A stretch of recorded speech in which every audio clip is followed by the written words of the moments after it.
मेरा नाम अंता है और मैं नीट की तैयारी 2024 से करती आ रही हूँ।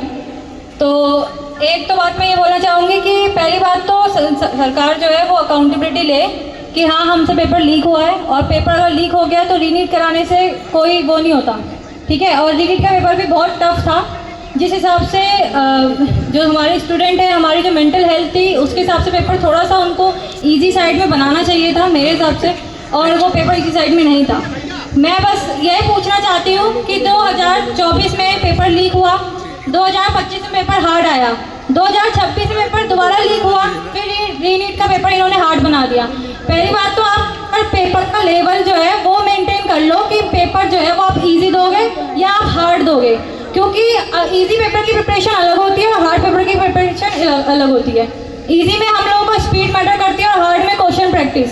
जे एडवांस का पेपर होता है उन लोगों का एकदम क्लियर है कि पेपर जो है वो हार्ड होगा, तो बच्चा पहले से ही हार्ड प्रिपरेशन करता है, वो पहले से ही क्वेश्चन उस लेवल के लगाता है।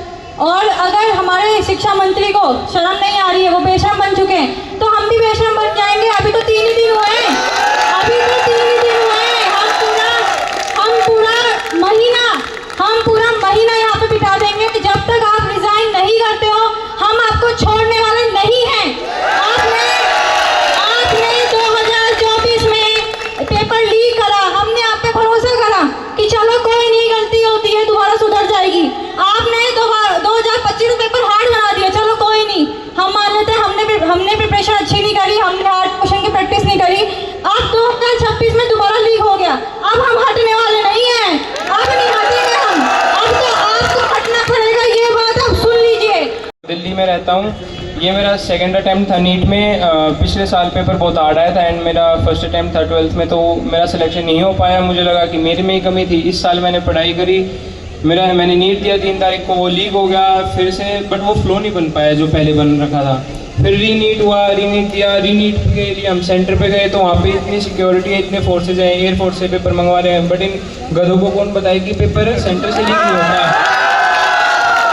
पेपर लीक तो वहाँ से होता है जहाँ वो प्रिंटिंग प्रेस से होता है, जो पेपर बनाते हैं वो लीक करते हैं। बट आई डोंट नो ये लोग इतने बेवकूफ़ हैं। हाँ, बट आई डोंट नो ये क्या चाहते हैं, ये मतलब बच्चों को इतना मेंटली एग्जॉस्ट कर देते हैं कि अब मेरी कोर्स में थी जिन्होंने सुसाइड कर लिया, एंड इन लोगों को बिल्कुल शर्म नहीं आ रही कि इनका देश का युवा जो इनका फ्यूचर है वो सुसाइड कर रहे हैं, ये फिर भी चुप हैं। कम से कम एक अपॉलॉजी या कुछ तो कर दे। इन लोगों ने तो बिल्कुल इग्नोर कर दिया जैसे कुछ हुआ ही नहीं। एंड ये अब मैं यहाँ पे देख रहा हूँ, मतलब छोटे बच्चे भी आए हैं एंड बड़े भी आए हैं। वैसे तो ये जेंजी प्रोटेस्ट है, बट सबको आना चाहिए, क्योंकि ये सिर्फ हमारी बात नहीं है, ये आगे आने वाली जनरेशन की भी बात है।